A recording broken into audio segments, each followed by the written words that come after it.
আসসালামু আলাইকুম। এটি আমার প্রথম ব্লগ আমি শুরু করছি। তো বাংলাদেশে কিছু আনটোল্ড পলিটিশিয়ান রাজনীতিবিদদেরকে নিয়ে কিছু কথা আমি আমার এই চ্যানেল থেকে তুলে ধরবো এখন থেকে।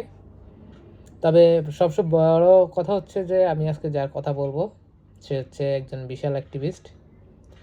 তিনি দেখবেন যে হচ্ছে গত 5ই জুলাইয়ের 6 জুলাইয়ের পর থেকে বাংলাদেশ আওয়ামী লীগ, বাংলাদেশের অন্যান্য রাজনৈতিক দলগুলোকে নিয়ে তুলোধনা করার রাজনীতি ভিডিও তৈরি করেন। কিন্তু গত 2 দিনে যে বাংলাদেশে এনসিপির যে এত চাঁদাবাজি, তারা যে হেয়ারে চাঁদাবাজি করতেছে, কিস্তিতে চাঁদাবাজি, তো আমরা আগে বর্তমান সময়ে যে আলোচিত ভাইরাল ভিডিওটা দেখে আসি। আপনার স্ক্রিনে যাকে দেখতে পাচ্ছেন সে হচ্ছে রিয়াদ। সে একজন এনসিপির লিস্টধারী চাঁদাবাজ তাকে বলাই যায়। এনসিপি আসলে আগে আওয়ামী লীগ বিএনপি চাঁদাবাজি করতে হচ্ছে চুপি চুপি, কিন্তু এনসিপি এখন চাঁদাবাজি করে হচ্ছে আপনার কিস্তিতে, আর হচ্ছে চাঁদাবাজি করে হচ্ছে ওপেনে আপনার ডিরেক্ট। তারা হচ্ছে পুলিশের এসপি, ডিসি, ওসি তাদেরকে মারধর করে নিয়ে আসে। তারা আবার হাত চালানো ছাড়া আসলে কথা বলতে পারে না। এ হচ্ছে তাদের বর্তমান পরিস্থিতি। তো নাগরিক কমিটি বা এই যে বর্তমান যে এনসিপি, তাদের উদ্দেশ্যে একটা কথা বলি।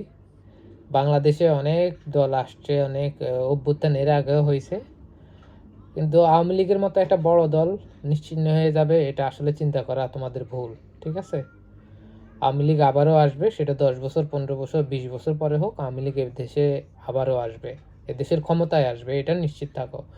তোমাদের পিনাকি স্যার বলুক আর তোমাদের ইলিয়াস ভাই বলুক যে আওয়ামী লীগ কখনো আসবে না, ওইটা তোমরা ওই ওই স্বপ্নে, ওনাদের দুইজনের তো এমনি স্বপ্নের দোষ আছে, ওনাদের স্বপ্নের দোষের সাথে তোমাদের দুইজনের স্বপ্নের দোষ মিলাই ফেলিও না। আওয়ামী লীগ এদেশের ক্ষমতায় আবারও আসবে, এদেশের ক্ষমতায় তারা আবারও দায়িত্ব নেবে। হয়তোবা সেটা শেখ হাসিনা বেঁচে থাকতেই হইতে পারে, তোমরা সেটার জন্য অপেক্ষা করো। তবে চাঁদাবাজির বিষয়গুলো যেভাবে শুরু করছো তোমরা, প্রত্যেকটা জায়গায় জায়গায় তোমরা যেভাবে চাঁদাবাজি করো, তোমরা বলেই নাও যে আমরা আমাদের পার্টি ফান্ডের জন্য নিচ্ছি, কিন্তু তারা না বলে তোমরা চাঁদাবাজি করে হচ্ছে তোমাদের প্রধান মুখপাত্র বাপের বুড়ি বাইরে এসে যেরকম, ছেলের ওই বুড়ি তাই এরকমই বেরিয়েছে। তো তোমাদের উদ্দেশ্যে বলবো ভাই, দয়া করে এগুলো বন্ধ করো। মানুষ তোমাদের উপর থেকে এমনিতে আস্থায় হারাই ফেলছে, কিন্তু বাকি রয়েছে শুধু থুথু দেওয়াটা। ঠিক আছে? এবং কি সেটা খুব দ্রুত তোমাদের মুখের উপর থুথু ছুঁড়ে মারবে, দেখবা বিভিন্ন জায়গায়। সে কার্যক্রম শুরু হবে কিছুদিনের মধ্যে। তোমাদের যা কার্যক্রম, তোমরা মানুষের সাথে যে হারে বেইমানি করছো, বাংলাদেশের মানুষের সাথে সবচেয়ে বড় বেইমানি তোমরা করছো। মানুষ তোমাদেরকে বিশ্বাস করে, তোমাদের উপর আস্থা রাখি, তারা এই স্বৈরাচার বিরোধী আওয়ামী লীগ বিরোধী আন্দোলনে তোমাদের সাথে একাত্মতা ঘোষণা করছে। কিন্তু তো আওয়ামী লীগের থেকেও বড় বেঈমান তোমরা প্রমাণিত হয়েছে এখন। তোমরা মানুষের কাছে চাঁদাবাজি, মানুষের প্রত্যেকটা জায়গায় জায়গায় তোমরা আমলাতন্ত্র বলো, সচিবালয় বলো, সব জায়গায় তোমাদের পরিবারতন্ত্র শুরু হয়ে গেছে।